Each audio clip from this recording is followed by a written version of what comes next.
Christmas Eve. My mother-in-law looked at me from the head of the table and smiled coldly. You're useless. 20 people fell silent. I lifted my wine glass, pressed record on my phone beneath the table, and smiled back. Let's see who's paying for this dinner. They didn't know the only gift I'd prepared this year was paperwork, the deed to the very estate that bore their family name. By next Christmas, I'd be the one sitting at the head of this mahogany table, in the house 3 generations of Langfords had called home. My name is Elena Brooks, and I've spent 4 years perfecting the art of invisibility at Langford family gatherings. But tonight, December 24th, as crystal glasses caught the chandelier light and cast prismatic shadows across Beatrice Langford's porcelain-perfect face, I realized invisibility wasn't enough anymore. The dining room at Langford Homestead gleamed with 3 generations of accumulated wealth. Sterling silver place settings. Real Gorham from the 1890s reflected the faces of 22 relatives arranged by some unspoken hierarchy around the massive oak table. I sat where I always did, 3 seats from the foot, close enough to pass dishes but far enough to remain forgettable. The roast is divine. Beatrice, cooed Aunt Margaret, diamonds glittering at her throat. You always know how to make Christmas special. My mother-in-law accepted the compliment with practiced grace, her manicured fingers adjusting the holly centerpiece. She'd spent 3 days orchestrating this performance, the Spode china, the Waterford crystal, the precise temperature of the Chateau Margaux, every detail calculated to remind us of the Langford legacy. Speaking of making things special, Beatrice's voice cut through the gentle din of conversation. Has anyone heard what the Weatherbys are doing with their estate, converting the East Wing into rental units? She shuddered delicately. Thank God our family has Jason to protect our heritage. My husband straightened beside me, preening under his mother's approval. The homestead will never be divided. Mother, not while I'm here. Of course not, darling. You've always understood what matters. Beatrice's gaze shifted to me, sharp as the carving knife in her hand.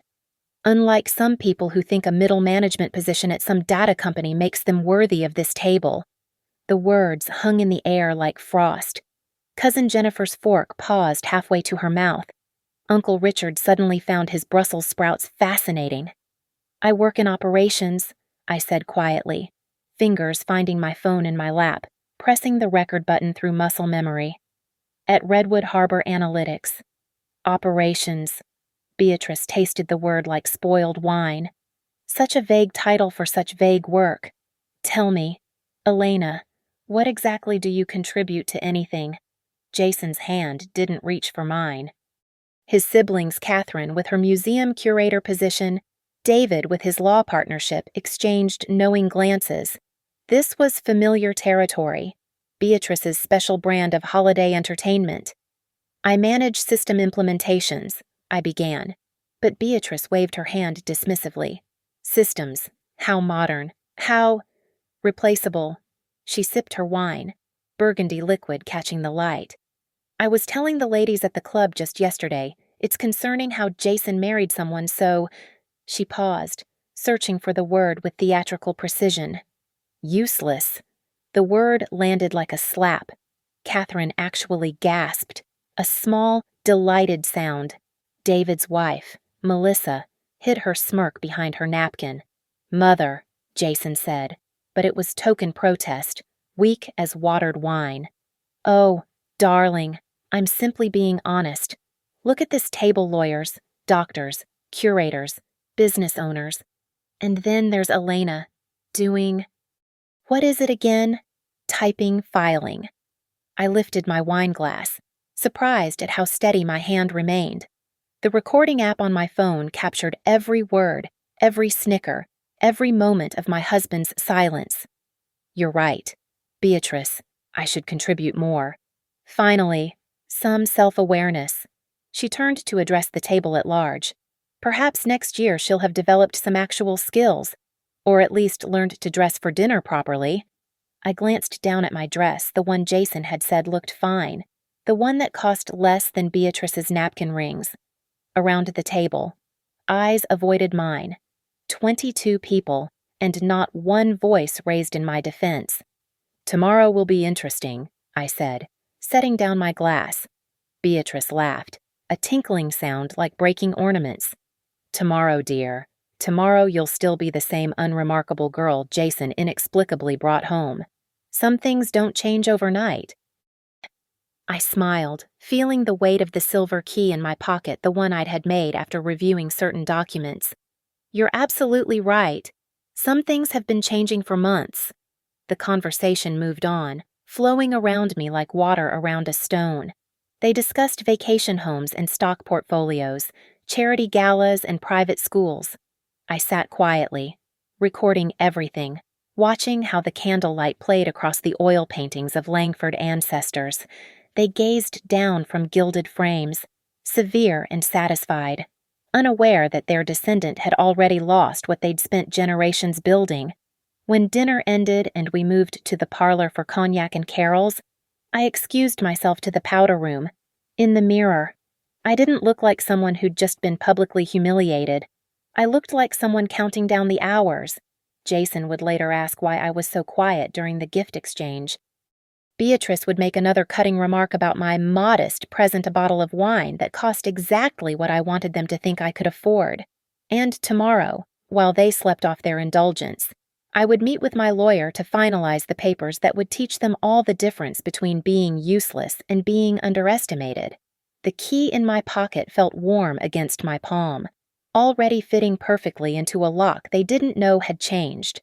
The truth about money is that it whispers loudest when you pretend it doesn't exist. I learned this at 19, waiting tables at a diner off Route 22 while studying finance through night classes at Brookdale Community College.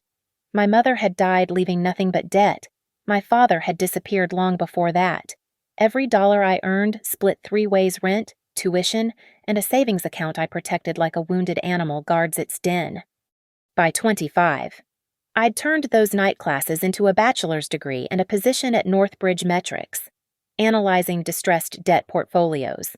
By 30, I'd quietly built my own investment fund, starting with $5,000 saved from side contracts and growing it through careful REIT investments and purchasing small tranches of asset-backed securities. Nobody at Redwood Harbor Analytics knew their operations manager owned rental properties in 3 states, or that my modest car was a choice, not a necessity.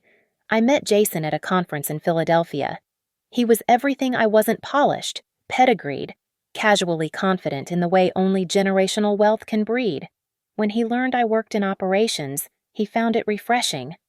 "Finally," he'd said over drinks, "someone who isn't trying to impress me with their trust fund." The irony wasn't lost on me, even then.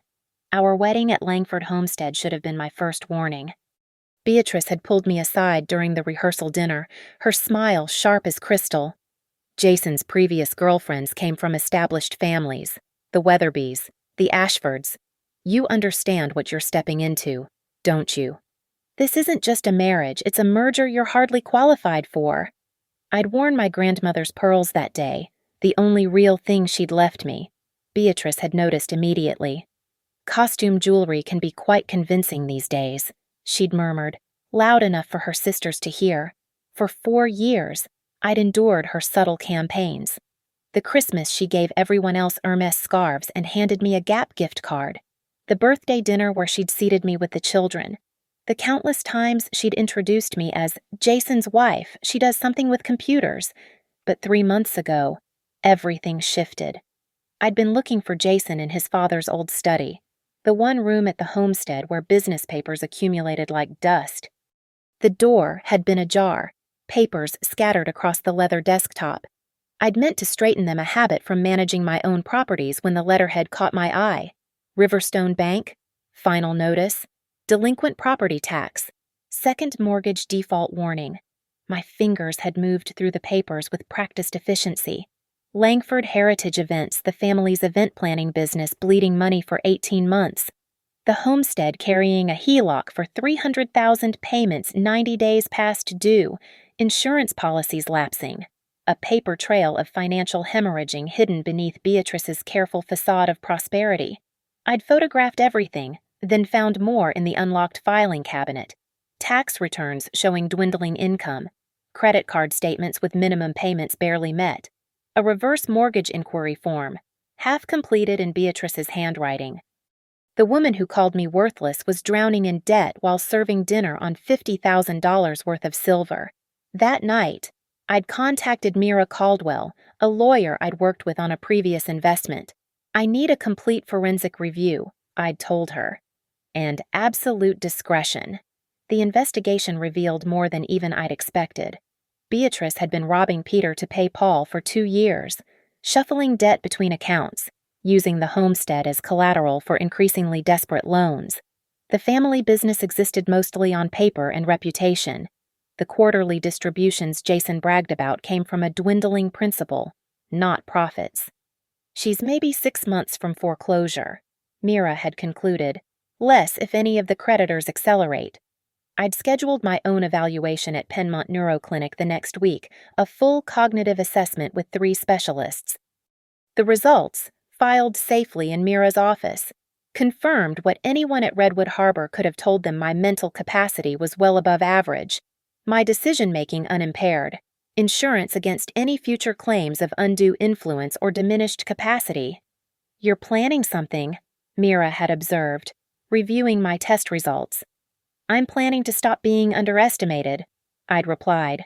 "The beauty of living simply while building wealth is that no one suspects your capabilities." Jason didn't know about the investment accounts. Beatrice didn't know about the properties. None of them knew that the useless woman at their table could buy and sell their entire charade twice over. They saw my second-hand car and assumed poverty. They heard operations manager and thought secretary. They looked at my quiet presence at their table and mistook strategy for weakness. Tomorrow, Mira would file the papers creating Winter Creek Acquisitions, LLC.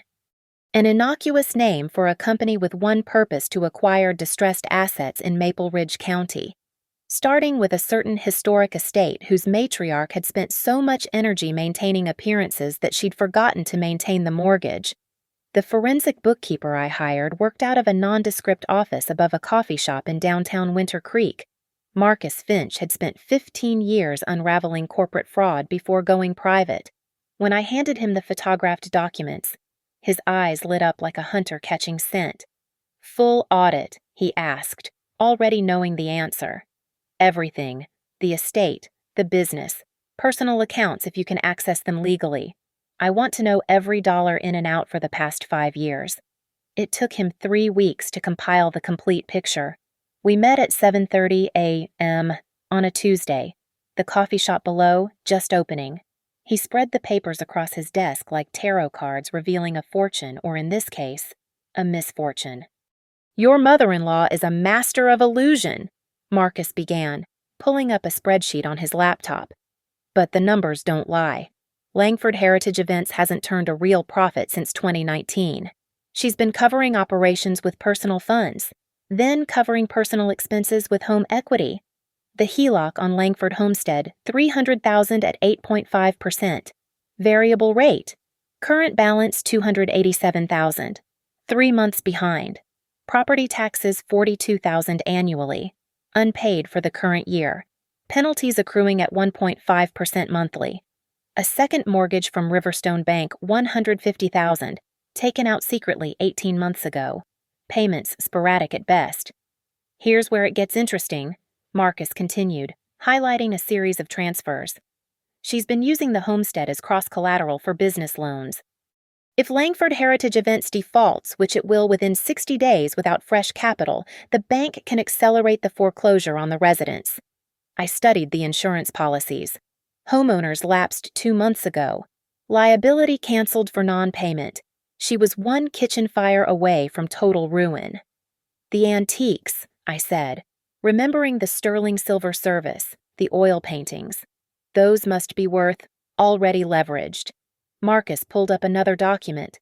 "Personal property loan from Maple Ridge Equity Partners. The silver, the art, even the vintage cars in the garage, all collateral. She can't sell them without paying off the lien first." The scope of Beatrice's deception was breathtaking. Every dinner party, every charitable donation prominently announced, Every cutting remark about my inadequacy, all performed on a stage built of maxed-out credit cards and refinanced loans. "What about Jason's distributions?" I asked, though I suspected the answer. "Creative accounting. She's been paying her children from a trust principal that should have been preserved. At the current rate, it'll be depleted by next summer." Mira joined us at 8:15, carrying her own findings. "Public records show 6 liens against the property," she reported. 2 mechanics' liens from contractors, 3 from suppliers, 1 IRS notice for unpaid employment taxes from the business. "Can they still borrow?" I asked. "Their debt-to-income ratio is beyond salvage. No legitimate lender will touch them. They could try hard money, but at 30% interest. That would only accelerate the inevitable." I stood at the window, watching Winter Creek wake up below. Beatrice had spent years building a fortress of superiority, never realizing the foundation was already crumbling. "I want to buy the debt," I said, turning back to them. "All of it, if possible, starting with the most vulnerable positions." Mira raised an eyebrow. "That's going to require significant capital." "I have 900,000 liquid," I replied, enjoying their surprised expressions, "and a 2 million line of credit against my rental properties if needed." Marcus whistled low. "The operations manager has operations." "What's the strategy?" Mira asked, already taking notes. "Riverstone Bank first. They're a small regional lender, took heavy losses last quarter. They'll be motivated to move non-performing loans off their books. I'll offer 60 cents on the dollar for the second mortgage, maybe 70 if they push back. The HELOC. That's with Wells Fargo. Harder to negotiate, but if I can show them the property's over-leveraged and heading for foreclosure, they might take 75 cents to avoid the legal costs." Marcus pulled up his calculator. "You're looking at roughly $350,000 to control $450,000 in debt. Plus the supplier liens," I added. "Those are smaller, more negotiable. Some might take 20 cents on the dollar just to clear their books." "This gives you leverage," Mira said slowly, "but not ownership, unless they default completely and I foreclose through my LLC." I smiled, "Which, according to Marcus's projections, is inevitable within 90 days. "Why not just let the bank foreclose?" Marcus asked. "You could buy at auction for less." "Because I don't want to buy it from the bank," I replied. "I want to take it from her. I want Beatrice to know exactly who holds her notes, who's calling them due, and who's changing the locks." Mira gathered the papers. "I'll need you to sign a declaration of mental capacity, video deposition, 3 witnesses.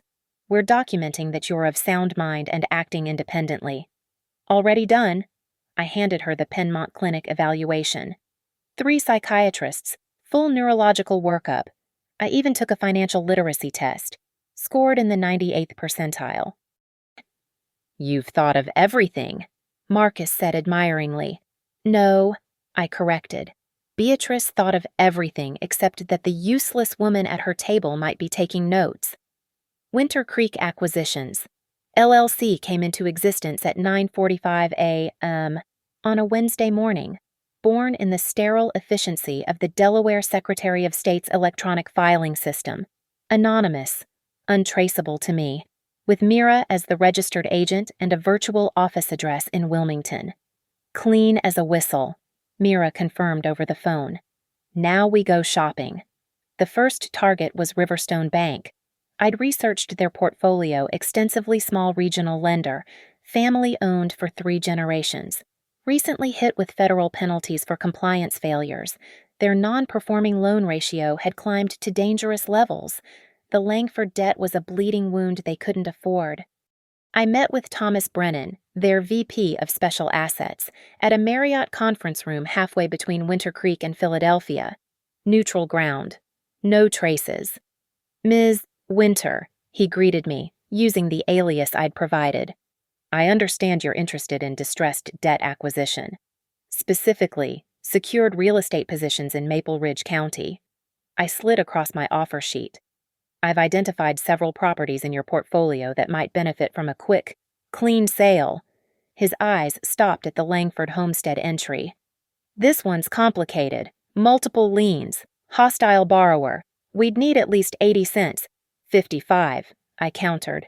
Cash. Close in 7 days. No due diligence period because I've already done it. Your own analysis shows the property's underwater by 40%. You'll be lucky to get 30 cents in foreclosure after legal fees. He wanted to argue, but I'd brought receipts comparable foreclosure sales, legal cost projections, timeline analyses showing they wouldn't see a penny for 18 months minimum if they pursued judicial foreclosure. 65, he said finally. 60. And I'll take the Henderson commercial property off your hands too, the strip mall you've been sitting on for 2 years. Deal. The HELOC from Wells Fargo required more finesse. They didn't need the money, but they hated messy foreclosures on historic properties, bad publicity, Preservation Society complaints, potential lawsuits from historical commissions. 72 cents, I told their negotiator over a secure video call. You net more than foreclosure, avoid the headlines, and clear a problem loan before year end. We'd need board approval for anything under 75? Then get it. The property has black mold in the East Wing inspection reports in your file. That's a 6-figure remediation minimum, which you'll own if you foreclose. They took 73. The supplier liens were almost too easy. Langford Heritage Events owed $40,000 to Prestige Party Rentals, $30,000 to Baroque Catering Supplies, $25,000 to 3 different florists. Small businesses couldn't afford lengthy legal battles. 20 cents, cash today. I offered each one through Mira. Or wait 2 years for maybe 10 cents from bankruptcy court. They all took it. By the second week of January, Winter Creek Acquisitions controlled $680,000 of Langford debt, acquired for $412,000. But the masterstroke was yet to come. I want to add a confession of judgment clause, I told Mira as we reviewed the consolidated loan documents. Pennsylvania doesn't recognize those anymore, but Delaware does. We restructure the debt through a Delaware entity. Have Beatrice sign new documents. She's desperate enough. She won't read the fine print. That's aggressive? That's business. The same business she's been in while calling me useless. The restructuring offer went out on letterhead that screamed respectability. Consolidate your debts, reduce your monthly payment, save your family estate, the cover letter promised. All technically true, the monthly payment would be lower for exactly 2 months before the balloon payment came due. Beatrice bit like a starved fish. She signed every document, probably thrilled that some investment firm was naive enough to give her breathing room. Jason witnessed his mother's signature, never questioning why Winter Creek Acquisitions wanted to help. The most delicious detail was buried on page 47 upon default. The lender had the right to credit bid at any foreclosure sale, using the debt itself as currency. I wouldn't need cash to buy the homestead at auction. I already owned the currency that mattered. You've built a perfect trap, Marcus observed when I showed him the executed documents. No, I corrected, arranging the papers in my safe. Beatrice built the trap. She spent years living beyond her means, leveraging assets she couldn't afford to maintain, bleeding her children's inheritance to prop up a facade. All I did was buy the rope she'd already wrapped around her own neck. And Jason has no idea. Jason sees what his mother taught him to see: surfaces, appearances, social hierarchy. He doesn't see numbers, consequences, or the woman who shares his bed and balances spreadsheets in her head while he sleeps. I locked the safe, spun the combination. Inside lay $680,000 worth of leverage, wrapped in legal documents bearing Beatrice Langford's desperate signature. When do you call the note? Mira asked. Valentine's Day, I decided. A heart-shaped reminder that treating people as worthless has a price. And that price is everything she claims to value. The dismantling began with a single email on February 14th at 8 a.m. sharp. Dear Mrs. Langford, Winter Creek Acquisitions hereby provides notice of default under the Consolidated Loan Agreement dated January 15th. You have 30 days to cure all outstanding amounts, including principal accrued interest, and associated fees totaling $743,212.16. I watched from my office window as Jason took the call from his mother 20 minutes later. His face went from confusion to disbelief to panic in the span of 30 seconds. Some vulture fund bought your debt. He kept repeating into the phone. How is that possible? That evening, he was too distracted to notice I'd made his favorite dinner. Mom's in trouble, he said, pushing food around his plate. Some investment company is calling her loans. She needs to raise $700,000 in 30 days. That's terrible, I said, refilling his wine. Can't she refinance? Her credit's shot, and she let the insurance lapse, so no bank will touch the property. What about your distributions, or Catherine and David? He laughed bitterly. What distributions? Turns out Mom's been paying us from principal for 2 years. The trust is almost empty. I'd already known this. Of course. Just as I'd known that Catherine had maxed out her credit cards maintaining her curator lifestyle and David had over-leveraged himself on a house in Westchester he couldn't afford. Maybe I could help? I offered carefully. I have some savings. Your savings. Jason actually snorted. Elena, we need real money, not whatever you've scraped together from your little job. Your little job? I smiled into my wine glass. Of course. How silly of me. The next morning, I revoked my personal guarantee on Jason's business line of credit. I'd co-signed it quietly 2 years ago when his credit was bruised from a failed investment. The bank called him by noon. We're calling the note immediately, Mr. Langford. Without the guarantor, you no longer meet our lending criteria. Then I made a call to Preston Commercial, where 3 of Jason's biggest clients had come through my referrals connections from my property management network he never knew existed. Hi, Robert. Yes, it's Elena. I wanted to let you know I'm no longer able to vouch for Langford Heritage events. Yes, immediate effect. You might want to consider alternative affairs for your upcoming gala. They're excellent. 3 contracts canceled by end of business. Beatrice, meanwhile, was scrambling like a rat in a flooding ship. She called every bank, every private lender, every distant relative with money. Marcus kept me updated through his banking contacts. She tried merchant capital at 28% interest. They laughed her out of the office. She's liquidating the silver service through a broker, Mira reported. But the lien holder wants 70% of the sale price. She'll net maybe $30,000. The sweet irony was the winter gala she'd insisted on hosting despite everything. We cannot let them see us stumble, she'd declared to Jason. 200 guests, 40,000 in catering, flowers, and rentals she couldn't afford. I attended, wearing a new dress designer, though she'd never know it. Beatrice stood at the entrance in vintage Dior, greeting guests as if her world wasn't imploding. But I saw the tremor in her hand, the way her smile never reached her eyes, how she flinched when the caterer whispered about the bounced check. Elena, she acknowledged me with her usual disdain.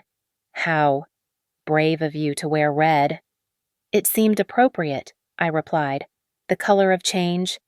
She didn't have time to respond before Judge Harrison and his wife arrived, requiring her full attention. But I caught her watching me throughout the evening, something new in her expression. Not fear, not yet, but uncertainty. The 30-day cure period expired on March 16th at 5 p.m.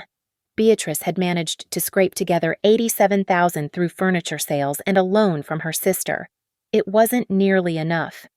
Notice of acceleration, Mira's process server announced at the homestead's front door at 5:15 p.m., handing Beatrice the papers as Jason looked on. The full balance is now due immediately. Failure to pay within 72 hours will result in foreclosure proceedings. That night, Jason came home destroyed. They want everything immediately. Mom's going to lose the house. Who is this Winter Creek Acquisitions? I asked, rubbing his shoulders. Maybe they can be reasoned with. Nobody knows. They're hidden behind lawyers and shell companies. Mom hired an investigator, but the trail goes cold in Delaware. I made sympathetic noises while calculating the auction timeline. With expedited foreclosure through the confession of judgment, we'd be at sale within 45 days. We'll figure something out, I lied, kissing his forehead. We always do. But I'd already started packing our things, sorting what would come with me and what would stay with him. Because after the auction, after the final humiliation, there would be no we, just me, holding the keys to everything Beatrice Langford had said I'd never be worthy of. The Maple Ridge County Courthouse stood granite gray against the April morning sky, its steps already populated by the usual foreclosure auction crowd, investors with calculating eyes, lawyers with locked briefcases, and the curious drawn to others' misfortune like moths to flame.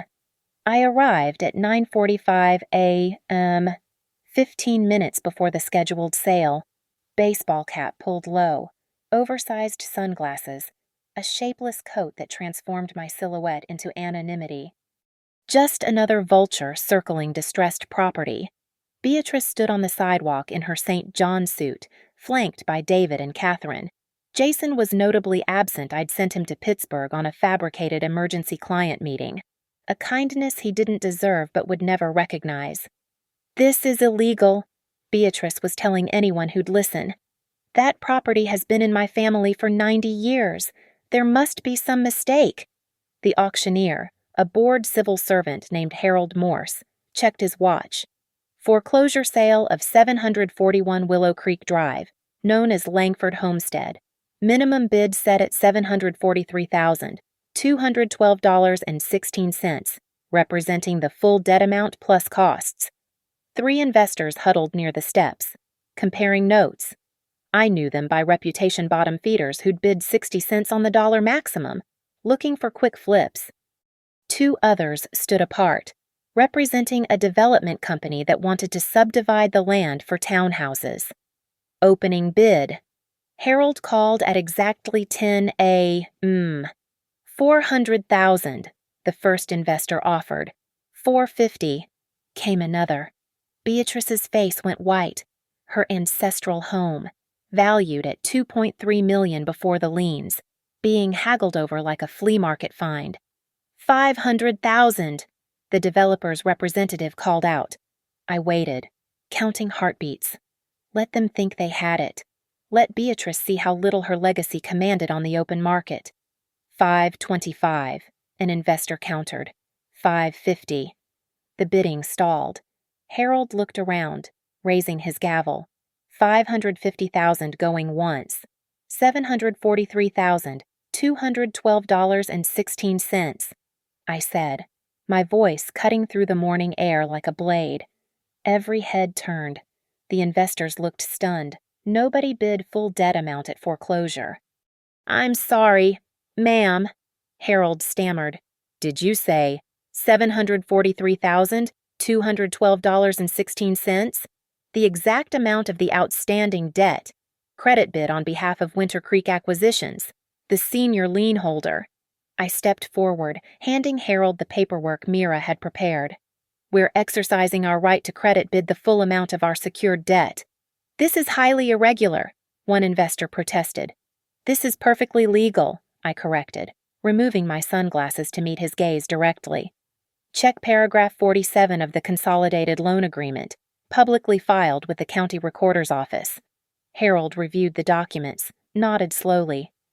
"The bid stands. $743,212.16. Going once. $800,000. Beatrice's voice cracked with desperation. "I'll bid $800,000. "Ma'am, this is a cash auction." "Do you have proof of funds?" She fumbled with her purse, papers spilling onto the courthouse steps. Catherine knelt to help her gather them, tears streaming down her face. David stood frozen, calculating the impossible math. I can get it. I just need time." "Cash only, ma'am. Today. Now." I watched her crumble. This woman who'd served me humiliation with sterling silver spoons. Her perfect posture collapsed, her practiced smile shattered. For a moment, just one, I almost felt something like pity. Then I remembered Christmas Eve. Useless. 22 witnesses to my worthlessness. Going twice. Harold continued, his voice echoing off the courthouse walls. Beatrice's eyes found mine then, recognition dawning like a horrible sunrise. She saw through the coat, the hat, the careful anonymity. Her mouth formed words she couldn't speak. Sold to Winter Creek Acquisitions for $743,212.16. Satisfied by credit bid. The gavel came down with the finality of a tomb ceiling. I walked to the clerk's table to sign the purchase documents. My signature steady and sure. The deed would be recorded within the hour. The locks would be changed by evening. You, Beatrice whispered, approaching on unsteady legs. It was you. I turned to face her fully, removing the baseball cap to let my hair fall free. Hello, Beatrice. This is impossible. You don't have that kind of money. You're nobody. You're useless, I supplied helpfully. Yes, you mentioned that at Christmas. Several times, actually. I have the recording if you'd like to refresh your memory. Catherine gasped. David grabbed his mother's arm as she swayed. Jason will divorce you for this, Beatrice hissed. Jason will do whatever Jason does, I replied, accepting the stamped deed from the clerk. But the homestead no longer concerns him. Or you. I pulled the new keys from my pocket. I'd had them made weeks ago, optimistic about this moment. They caught the morning light, silver and sharp and satisfying. You have 72 hours to remove your personal belongings, I informed them, my voice carrying the same dismissive tone Beatrice had perfected over years of looking through me. Anything left after that will be considered abandoned property. I started down the courthouse steps, then paused, looking back at the woman who'd spent 4 years trying to break me. Oh, and Beatrice the sterling silver service, the Gorham from the 1890s, I'll be keeping that. Consider it a gift, from one useless woman to another. The next Christmas Eve arrived wrapped in fresh snow and bitter irony. Beatrice had insisted on hosting one final gathering at the homestead to maintain family tradition. She'd told everyone, though we all knew it was her last desperate grasp at dignity. I arrived at 7:30 p.m., precisely when dinner was being served. The dining room glowed with the same chandelier light.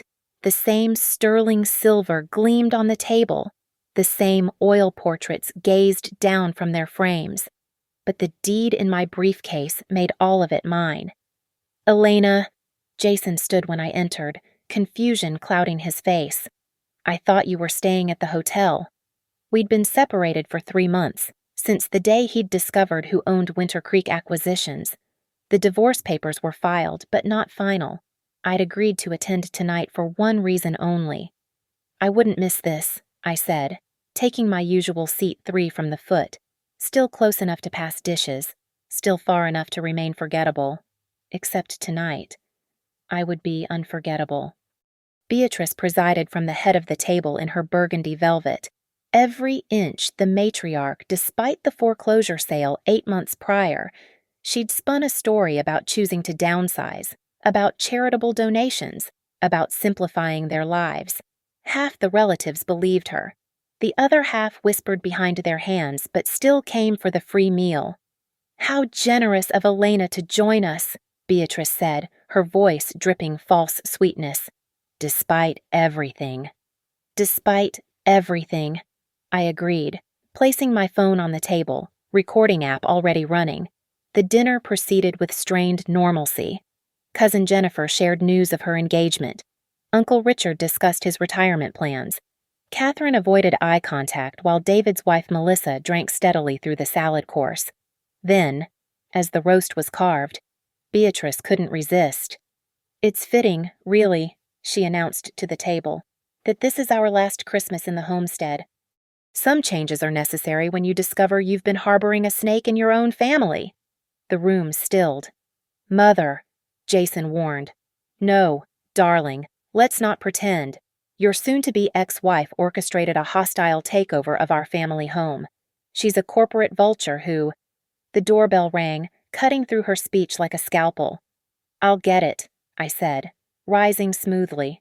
At the door stood James Fletcher, the court clerk, and 2 sheriff's deputies. Behind them, Mira waited with a briefcase of documents. Good evening, James said formally. We're here to serve notice of immediate possession transfer. I led them into the dining room, where 22 faces turned in synchronized confusion. What is this? Beatrice demanded, standing so quickly her chair scraped against the floor. This, I said, pulling the deed from my briefcase, is the end of your performance. I spread the documents on the table, right between the gravy boat and the cranberry sauce. 8 months ago, I purchased this property at public auction. The redemption period ended yesterday at midnight. As of 12:01 today, December 24th, I am the legal owner of Langford Homestead. You said we could stay through the holidays, David protested. I said you could continue occupying the property through December 23rd. Check your messages. I pulled up the email on my phone, projecting it onto the dining room wall through the smart TV Jason never knew I'd installed. Written notice, delivered 30 days ago, receipt confirmed. Beatrice sank into her chair. You planned this. Every detail, I confirmed. Just like you planned every humiliation, every cutting remark, every moment you made me feel worthless at this very table. I picked up the sterling silver serving spoon, the one Beatrice had used to serve judgment with every meal. Remember last Christmas you called me useless? Said I contributed nothing. That Jason had married beneath him. The recording from last year began playing from my phone, Beatrice's voice filling the room. Useless. Vague work. Typing. Filing. The same unremarkable girl. Catherine covered her face. David loosened his tie. The cousins shifted uncomfortably, finally understanding they'd been accomplices to a year-long cruelty. But here's what you never understood. Beatrice. I set down the spoon, pulled out the full financial summary Marcus had prepared. While you were burning through equity to maintain appearances, I was building an empire you couldn't see. While you served contempt with every course, I was documenting every default, every lien, every desperate attempt to float on credit you couldn't afford. Get out, she whispered. No. I pulled out the new keys, set them on the table with a deliberate click. You get out, all of you, now. It's Christmas Eve, Melissa protested. Yes, I agreed. And last Christmas Eve, not one of you defended me when Beatrice called me worthless. Not one voice spoke up when she humiliated me in front of everyone. You laughed. You looked away. You participated in the sport of it. I turned to Jason, who stood frozen by the window. Your mother said I wasn't worthy of this table. Turns out, this table wasn't worthy of me. The deputies stepped forward. Ma'am, we need to ask you to vacate the premises. This is our home. Beatrice's composure finally shattered completely. My father built this house. My mother died in the upstairs bedroom. And you leveraged it all for parties you couldn't afford and a lifestyle built on credit cards. I gathered my papers, keeping the deed. You have 15 minutes to collect your coats and car keys. Personal belongings can be retrieved tomorrow between 9 a.m. and noon under supervision. The exodus was a symphony of shattered pride. 22 people filed past me toward the door, their designer shoes clicking against hardwood that no longer belonged to them. Beatrice moved last, clutching her vintage Chanel bag like a life preserver. Her face aged 10 years in 10 minutes. At the threshold, she turned. You've destroyed everything. No, I corrected. I bought everything you'd already destroyed. With cash. Jason lingered, searching for words that wouldn't come. Finally, he managed. Where will you live? Here, I said simply. In the home your mother insisted I'd never be worthy of. And my things. Storage unit off Route 22.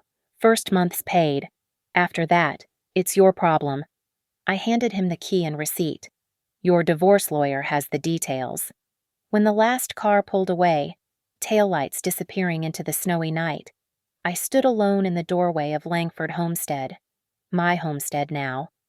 The grandfather clock in the hallway chimed midnight, 12 resonant notes marking the official end of Christmas Eve and the complete transformation of power. I walked back to the dining room where the abandoned feast still waited carved roast growing cold. candles flickering over untouched desserts. The sterling silver service caught the light, throwing patterns across the walls like scattered coins. Methodically, I began clearing the table.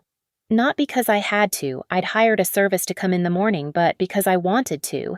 Each plate I stacked was a small victory. Each piece of silver I placed in its velvet-lined drawer was a reclamation. In Beatrice's seat at the head of the table, I found her napkin, lipstick-stained and crumpled. Beneath it, forgotten in her panic, lay a single key on an ornate fob, the original key to the homestead, passed down through 3 generations of Langfords. I picked it up, feeling its weight. For 90 years, this key had meant belonging, legacy, the right to look down on others from a throne of inherited privilege. Now it was just a piece of metal, unable to open any door that mattered. I walked to the fireplace where a portrait of Beatrice's father, Colonel William Langford, glared down with military disapproval. "Your daughter thought breeding meant more than building," I told him. "She thought heritage could replace hard work. She was wrong." The fire crackled, sending shadows dancing across the room. I settled into the leather wingback chair, Beatrice's chair, the one nobody else was allowed to occupy, and pulled out my phone to check my portfolio. The rental properties were performing above projections. The REIT investments had returned 18% this year. Tomorrow, I'd meet with my contractor about converting the East Wing into a luxury vacation rental. But tonight, I simply sat in the conquered castle, surrounded by the ghosts of every slight, every insult, every moment Beatrice Langford had tried to make me feel small. My phone buzzed. A text from Marcus. Saw the courthouse filing. Congratulations on the acquisition. Then another, from an unknown number that I recognized as Catherine's. I should have said something last Christmas. I'm sorry. Too late for apologies. Too late for everything except the truth. Beatrice had been right about one thing. Some things don't change overnight. My transformation from the silent woman at the edge of the table to the owner of the table itself had taken exactly 1 year. 365 days of planning, positioning, and patience. Every document filed, every debt purchased, every legal maneuver executed with the precision Beatrice had once reserved for social humiliation. I stood, walking to the window where snow continued to fall, blanketing the grounds in deceptive innocence. Come morning, the locks would be changed by Smithson Security, a company I'd hired weeks ago. The alarm codes would be reset. The name on the mailbox would read E. Brooks. But first, I had one final task. I retrieved the bottle of Chateau Margaux from Beatrice's private collection, the 2010 vintage she'd been saving for a special occasion. The cork released with a satisfying pop. I poured a single glass, letting it breathe in the Waterford crystal she'd insisted was too fine for everyday use.